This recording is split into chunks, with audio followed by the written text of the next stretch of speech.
and today we are going to find out who would win in the death match between Roxanne Wolf and Corey Cunningham. In case you wondering that who might actually win. In my opinion, I'm hardly believe that Corey Cunningham might be the winner, but according to Five Nights at Freddy's Wikipedia, Roxanne has super strength that can easily bite and decapitate anyone's head off. Before we get to their stats, we might as well start with their storyline. First off, Roxanne Wolf. Roxanne is a gray wolf with amber eyes, which occasionally glow red. She has silver, waist-length hair with green bangs, as well as a gray tail with a silver tail tip. Her fingers, muzzle, inner ears, and the front of her torso are silver as well. She has claws on her hands and feet, colored green and purple respectively. Her face is painted to look like she has makeup, with purple eyelids, purple lipstick and black mascara. Black stripes are painted on her cheeks, resembling whiskers. Her body is segmented at the joints, with ball-jointed arms, hands, and legs. Small, rectangular panels are found on her upper arms, torso and thighs. Like the other members of the glam rocks, Roxanne's clothing is reminiscent of the 1980s. She wears a red crop top, red short shorts and red shoulder pads that are patterned in black spikes. Her forearms and lower legs are purple, patterned in black tiger print, resembling arm/leg warmers. She wears a black studded wristband on each of her arms, as well as a studded collar and belt. She has a studded earring and hoop earring in each of her ears. Roxanne's instrument is a green guitar. After being shattered, Roxanne loses most of her torso, exposing the endoskeleton underneath. Her arms and legs are heavily cracked, and her left arm's endoskeleton is visible. Much of her hair and tail has broken off, revealing some of the tail's endoskeleton. Her muzzle is crooked and there is a large hole where the rest of her face should be. Her eyes are missing, taken by Gregory. On the surface, Roxanne appears to have an extremely egotistical personality. This is mostly shown through the first cuts scene, where she gives herself a pep talk before performing, and through her dialogue as well, always referring to herself as the best of the glam rocks. Throughout the game, she taunts and insults Gregory. However, as revealed later on in the game, Roxy is shown to be somewhat insecure about herself, as her failures to catch Gregory cause her to act less confident. After being shattered, she cries inconsolably and laments that no one will love her in her current state. Roxanne Wolf aimlessly wanders around the pizzaplex until spotting Gregory, in which she will chase after him. If the player is hiding or is near her, she will sniff to try and find where Gregory is, making it harder for him to stay hidden. She can be distracted with certain props. To shatter Roxy, the player must repair a driver assist STAFF bot and use it to drive a go-kart into Roxy. After being shattered, she'll begin her boss fight where she charges in the general direction of Gregory, crashing into things and allowing Gregory's escape. For the rest of the game, she blindly charges towards the player's general direction until she hits something. When the player hides in Glamrock Freddy, she doesn't notice and will continue to wander aimlessly. Well, Roxanne, not only you didn't kill Gregory, you're still the best. Finally, Corey Cunningham. On Halloween 2019, Corey arrives at the Allen house on his bicycle to babysit their son Jeremy. Teresa opened the door for him, calling Corey a lifesaver as she announced to Roger that their son's babysitter had arrived. Corey waved at Roger, who did not appear to hear him as he played the piano, and Teresa yelled her husband's name, Roger remarking that he hoped Corey was better at childcare than he was at yard work. Corey comes over to him and starts to speak before he is interrupted by Teresa, who asks Corey if he is saving for college and asks where he had said he was going. Corey explained that he was applying to a few engineering programs and saving money as Teresa moved away from him and shouted for Jeremy to inform him that his sitter was there. Jeremy comes down wearing a mask and asks Corey to show him how to make a thunder bomber as his dad did. Roger told Corey, no pressure, as he walked past. Corey agrees, saying he will give it a shot, and Roger asks Jeremy if he will be good for Mr. Corey. Teresa whispers for Corey in the corner and asks if she can talk to him for a second. Corey obliges and walks away with her. As Teresa writes, Roger tells Corey that they will leave the candy on the porch so the trick-or-treaters can help themselves. Teresa tells Corey to help himself to anything in the fridge, and Corey laughs as Roger jokes about the fridge food's lack of quality. Teresa informs Corey of Jeremy's bedwetting that started after the 2018 Halloween murder spree by Michael Myers. Corey offers to read Jeremy a story, and Teresa cuts him off to say that Jeremy talks in his sleep. Corey dismisses it as normal kid imagination, and Teresa tells him that Jeremy can have no TV or candy and then Jeremy should go to bed after they play until 8:30 or 8:45. Roger calls it easy money. Corey turns his head as Jeremy asks if Corey will come to play with him. Corey smiles and says they're going to have a good time tonight. Jeremy and Corey watch monster movies, and as Jeremy reacts unnervingly, Corey notices and tells him they can turn it off if he's scared. Jeremy refutes this and adds that Corey is scared. Corey says that he's 21 years old and doesn't get scared. Jeremy further that Corey is afraid because he knows Michael Myers is still out there. Corey jokingly says the boogeyman will get Jeremy, and the latter refutes this by claiming that Michael Myers gets babysitters, not children. As the film depicts a head coming off a body, Corey admits that it's disgusting and probably not appropriate for kids before suggesting that they shut the film off and play hide-and-seek before bed. As Corey furthers that Jeremy's parents are going to be home soon, Jeremy snaps that he doesn't want to play hide-and-seek because it's stupid and wants to watch the film, adding that he doesn't want to pretend to be friends with an ugly-ass boy babysitter. Offended, he tells Jeremy that he has 5 minutes before he has to go to bed. Jeremy replies that Corey sucks at babysitting, and Corey refutes this by declaring he is not a babysitter. Corey goes into the kitchen to get chocolate milk out of the refrigerator, and as he begins cutting a brownie, he hears a noise and goes back to tell Jeremy to turn the movie off. Corey looks around the house and sees the door open. Going outside as he calls Jeremy's name and calls for him to come out. Corey proceeds to look in closets and under beds. He hears a scream upstairs and calls the boy's name again. Jeremy calls for Corey to help him, and Corey begins walking upstairs. Corey goes into the attic and looks around for Jeremy, the door shutting behind him as Jeremy shouts that the boogeyman will get Corey when he least expects it. Jeremy's parents pull up outside, and Corey progressively gets angrier as he pleads for the boy to let him out. Corey tells him that he is going to get them both in trouble. As Roger and Teresa come into the house, Corey tells Jeremy that he will kill him, unintentionally kicking the door into Jeremy and sending the boy to his death. Roger and Teresa run over to the boy's corpse, and Corey stares at the sight as Teresa yells out in horror. Meeting Lori and Allison 4 days before Halloween, Corey went to the gas station and bought some milk. He was approached by Terry Trammer, Stacy, Billy, and Margot. Terry explained that the group was seniors in high school that were part of a marching band and were wondering if he could be a cool new friend and buy them a couple of six-packs. Corey politely smiles and shakes his head as he starts to walk away, but Terry tries to persuade him by saying it would just be for him and his friends and takes Corey's arm. Corey declines and tells them he cannot do it before Stacy reveals that she knows who he is, and Billy adds that he did something messy. Terry identifies Corey as that psycho babysitter, and Stacy asks if he killed that kid. Stacy proceeds to mock Corey for killing a child but being too cowardly to buy them some beer, and Terry tells Corey that he's a little pedo and sarcastically asks Corey if he's a pedo creep and when his next victim will be. Corey becomes so angry that he smashes his glass of milk and spills it on Terry, who pushes Corey to the ground. The latter looks at his now cut hand, and Terry continues to mock him until Lori shouts at the group to knock it off. Terry mocks the meeting of Lori and Corey as a psycho meeting, a freak show, and the group walks away. As Corey tends to his hand, Lori extends her hand and asks if Corey is the psycho or the freak show. Lori stands by a recovering Corey and stares at the band's car, pulling out a knife and asking Corey if he wants to do it or if he wants her to do it. Corey looks at her and then at the car, stabbing it with Lori's knife and getting into her car afterward as they drive off.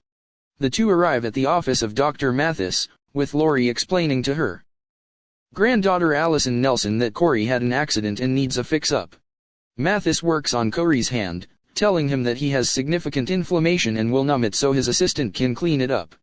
Mathis asks Corey if Allison is cute, and Corey struggles to form a response before Mathis's table falls over, the latter screaming at Allison and Corey trying to take the blame before Allison asserts it was her fault. Mathis walks out of the room, and Corey tells Allison that she should not let him talk to her like that, Allison partially turning her face to him.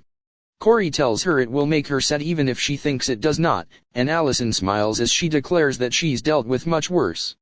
Allison begins checking his hand, telling him that she's been dealing with it on the Premise that she might get a promotion, and Corey asks her if it's worth it. Allison asks how Corey's hand became injured, and Corey explains that he had an accident at work. Allison remarks that his job sucks too and asks where he works, Corey revealing it's a mechanic shop. Allison tells him that her car has been rattling, and Corey tells her that the exhaust system clamp has come loose and that it would be an easy fix that takes around 5 minutes. After her work on his hand is done, Corey goes under Allison's car, who tells him that he doesn't have to fix it right away. Corey says he does not have his equipment, but he will when he returns to the shop tomorrow and can fix it. Allison jokes about bicycles not being able to stand on their own, and Corey tells her that he's getting rid of the bike, offering it to her as he reveals that he's getting a motorcycle. Allison asks Corey if he will teach her how to ride it, and he says that he will. Allison says that he has dirt on his back, and she goes behind him to clean it off, telling him that the pair should go out sometime and do something. Corey asks if she is with him, and she replies that she means with both. Corey smiled and told her that she did not want to do that. Corey tells her that he's going to be late for dinner but that he appreciates the hand, pointing to his as he tells her that it feels better already. At dinner, Joan asks Corey if his hand is infected and what the doctor says. Corey tells her that the doctor said it would be fine and there was nothing to worry about. Joan tells his stepfather that she might have to send Corey back to Devon at the call center if he cannot be given proper supervision. Corey then receives a text from Allison. Joan angrily asks Corey what he's doing and who's calling him under the dinner table. Corey dismisses her and responds to Allison's suggestion of a costume party by telling her that he doesn't have a costume. Allison responds that she can fix that, and Corey tells Joan that it's no one. Joan tells Corey that boys who keep secrets are not given custard for dessert and walks away. The next day, Corey drives his motorcycle around the lot when Allison arrives in her car. He pulls up to her as she stands and gets off the motorcycle while telling her to get on.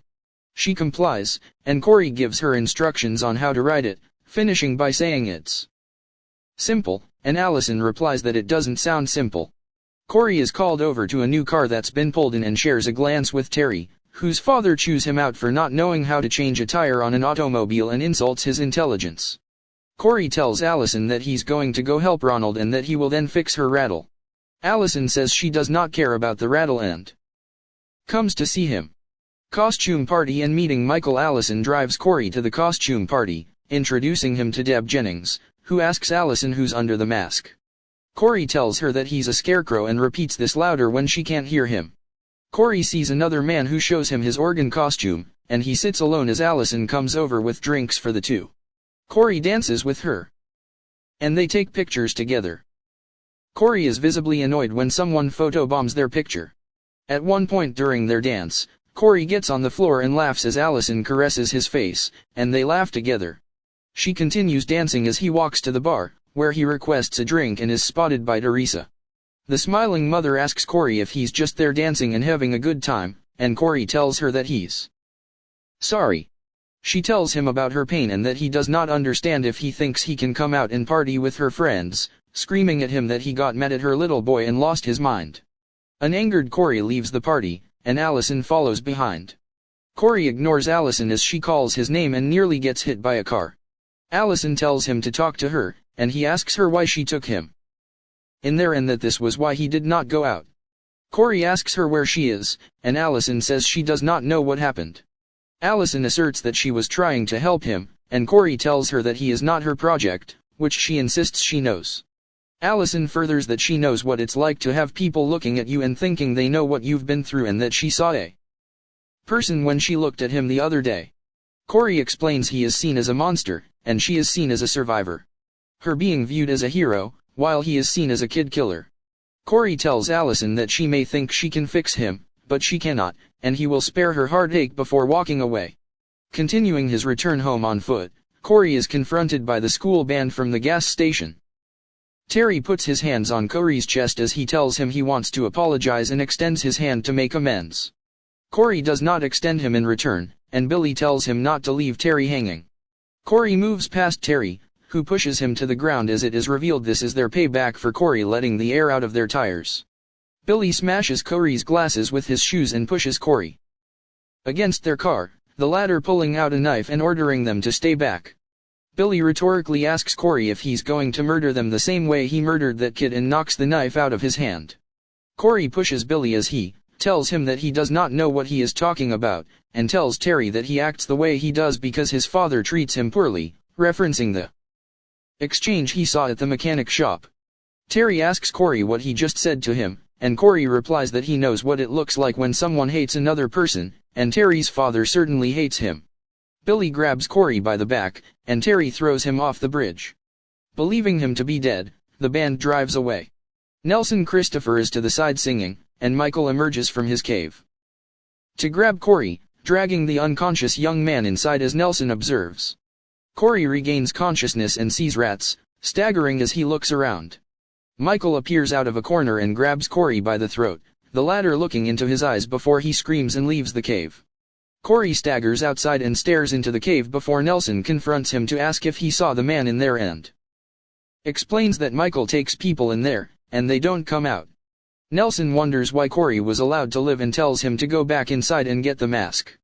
Nelson tells Corey that he is Michael Myers as he pulls a knife on him and tells him that Myers is not done with him. Corey switches the knife's position to fatally strike Nelson in their struggle.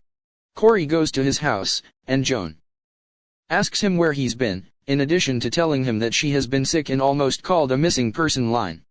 Corey goes into the bathroom and ignores his mother's pleas for her to let her inside as he removes his shirt and stares at his own reflection. Corey arrives at Laurie's home and stands by her bush as he stares upward, reminding her of when Michael stared at her on Halloween 1978. Laurie comes outside, and Corey comes from behind her, startling the grandmother. He apologizes for frightening her and says he is just waiting for Allison. The latter calls his name as she comes outside and asks him if everything is okay. Corey revealed that he was jumped by the group from the gas station. Laurie apologizes to him, and Corey tells Allison that he wants to talk to her and tells her that while there's no excuse, he would like for her to just take a walk with him. Allison complies, and Corey reveals to her that he killed someone. Allison stopped in her tracks and stared at him. Corey extends his hand to her, and she looks into his eyes. He takes her to the now abandoned Allen home and recounts Jeremy's death, lamenting that everything happened so fast and that he just wanted it to be a fun night. He kneels by the spot Jeremy landed on when he died and looked upstairs. Allison reveals that she heard what happened, and while admitting that it might sound crazy, she felt that she knew him when people would talk about him, and then her grandmother brought him to her. Becoming a serial killer, Corey and Allison go to a diner, and Allison recounts her life after the death of her parents, and Corey asks her why she would stay. Corey tells her that he thinks her grandmother feels guilty about her parents being killed and is making Allison her child. Allison replies that she's worried about what would have happened if she had left Laurie by herself, and Corey asks if she plans to stay in Haddonfield and protect her from herself forever. Corey apologizes for losing his head at the party and walking away, calling it a mistake, and tells her that he knows he can tell her the truth when he looks at her. Corey furthers that he is no longer afraid and is interrupted by Officer Doug Mulani, who also happens to be Allison's ex-boyfriend. He confronts her about never calling him, and she tells him she is with someone. Mulani apologizes to Corey and offers the pair a slice of Joe's cake after they finish what they're doing, but Allison tells him they are good.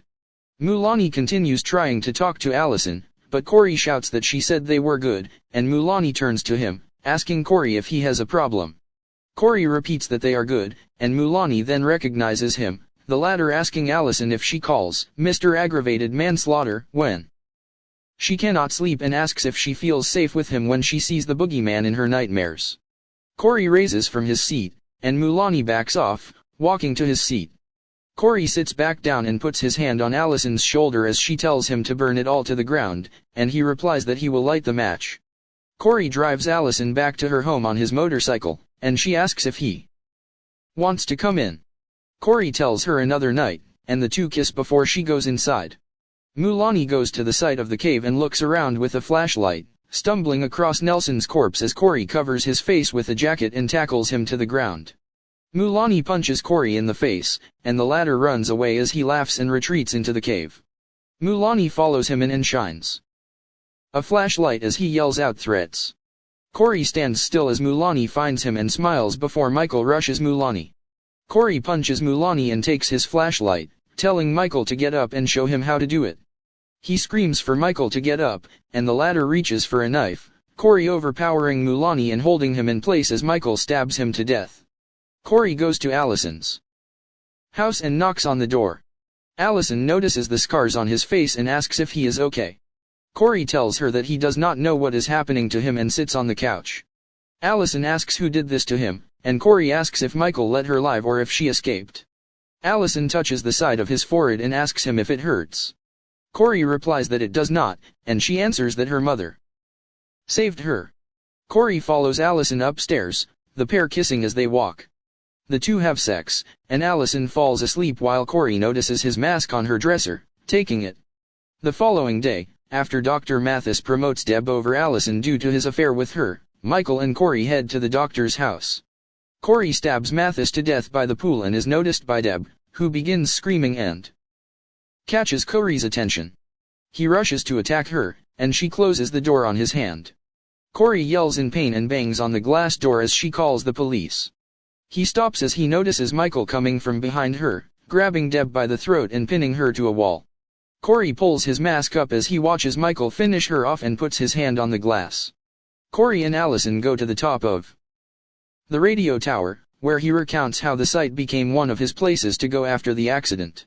Corey tells her that he has to get away from everyone who knows him, but he does not want to do it alone.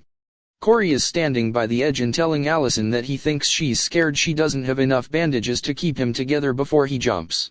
Allison looks over and realizes how short the fall was, asking Corey if he is okay as he laughs and asks if he is insane or suicidal. Corey tells her that he is not interested in immortality and falls to the ground. Sean Schreider comes out of the building, inquires about what they're doing, and recognizes Corey, mocking him by saying that he will scare all the kids. Sean warns them to get off his property before he harms them, and Allison tells Corey that she doesn't want to be in Haddonfield anymore and wants to be with him, the pair embracing. Returning home, Joan confronts Corey over the time he spends with Allison and accuses her of trying to take him away from her, telling him to go before slapping him. Joan quickly apologizes and walks away, with Ronald telling Corey that he hopes he finds love. Halloween 2022. On Halloween 2022, Corey wakes up to the sound of a thud, which he mistakes for Allison as he looks forward. Lori reveals herself as she throws a thunder bomber, and she explains the two kinds of evil, the evil that exists as an external force that threatens the well-being of a tribe and the other one that lives inside us, like a sickness or infection. Corey asks Lori if he is a bad person, and she laughs. Corey asks if she is, and Lori tells him she wants to help him or find him help before adding that Allison is not equipped for their kind of relationship and ordering him to stay away. Corey yells at her by reminding her that she introduced them to each other and that she is the one to blame. Corey sits on the staircase, telling Lori that no one will have Allison if he can't have her, and tells Lori to let Allison live her life if she wants to help him. Corey tells Lori that she should give in and surrender to that feeling she had the first time she looked into Michael's eyes, adding that she secretly hopes Michael returns for her. He repeats Terry's line from the gas station, saying he's the psycho and she's the freak show. Corey realizes that Lori is left and goes by the window to see if he can spot her, playing on the piano as he looks around. Corey calls Allison while driving his motorcycle and tells her they must leave. Allison says she cannot due to her currently working, and Corey tells her they can do it tonight and asks if she can meet him at the diner at 9 o'clock to discuss her grandmother, claiming that Lori wants to kill him and that he can't take it anymore.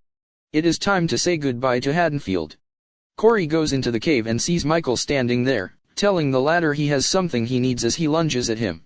Michael throws him to the ground, and the pair continue wrestling until Corey pins Michael, calling him just a man in a Halloween mask and asking what he will do now before climbing out of the cave with the mask. After the band enters the gas station, Corey spots their car and carves Psycho into the vehicle.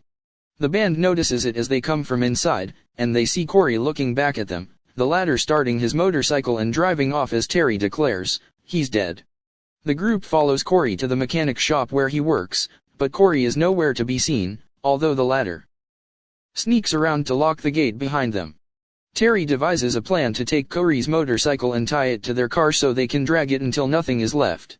Corey kills Terry with a drumstick to the face, and Terry calls for him until he discovers his corpse. Corey then reveals himself as the truck driver and forwards to Margot and Stacy, the latter hooping over the closed gate while Margot gets caught under it after Corey runs into it. Terry goes to get Ronald for help, and Stacy goes to Margot's side as she inquires if her friend is okay.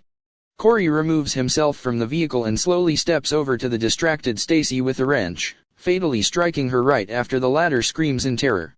Ronald goes to help Margot, who points out Corey to Ronald.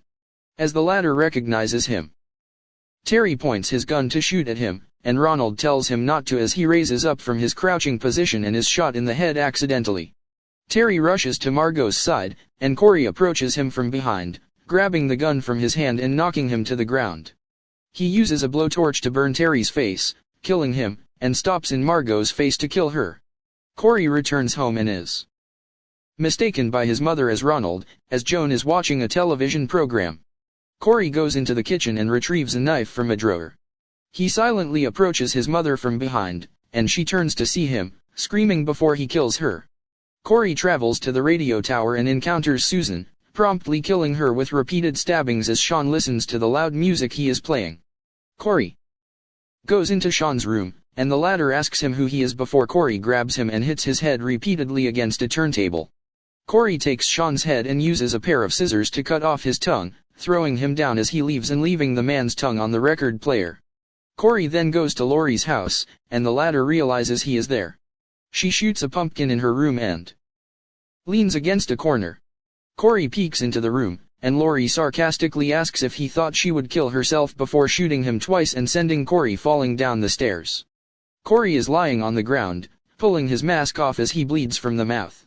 Laurie walks down the stairs, and Corey sits up. Laurie grabs him by the hair as she says that she has tried to have compassion and find mercy. Laurie tells Corey to kill her since that is what he came to do, and he reaches for his knife. Allison pulls up in her car outside, and Corey smiles at Laurie as he realizes this. He laughs, and Laurie says that we all learn the truth about each other and sarcastically asks him if he thought Allison would be with him. Corey recites his previous line, "If I can't have her," and stabs himself in the side of the neck. He drops to the floor, and Laurie bends down and insults him as he grabs the knife from his throat. Allison then comes into the house and loudly questions what Laurie did to him. Allison holds Corey's face as she screams and then tearfully leaves the house to report her to the police. Laurie goes to sit in the kitchen, and Michael makes his way over to Corey's body, reaching for his knife before Corey grabs his arm. Michael grabs Corey by the face and snaps his neck. Wow. What a tragic story you got there, Corey. I'm sure you won't be doing crack anymore though. Alright you guys, here are the stats for these characters. Finally! As you can see, Roxanne has the highest intelligence, stamina, speed, and stealth. These are the only ones I can find them in Wikipedia. Corey Cunningham is almost the same as Roxanne's, but not only that, he also has abilities to smash people's heads with his foot, and bash skulls in with his superhuman strength and cut their tongue off clean. These are some deadly stats Roxanne and Corey has. Since Roxanne has the most intelligent, she might know how to kill Corey easily. So apparently the obvious winner will be Roxanne. Sadly Corey will not stand a chance against this big bad wolf. Well, I hope you guys enjoy the video.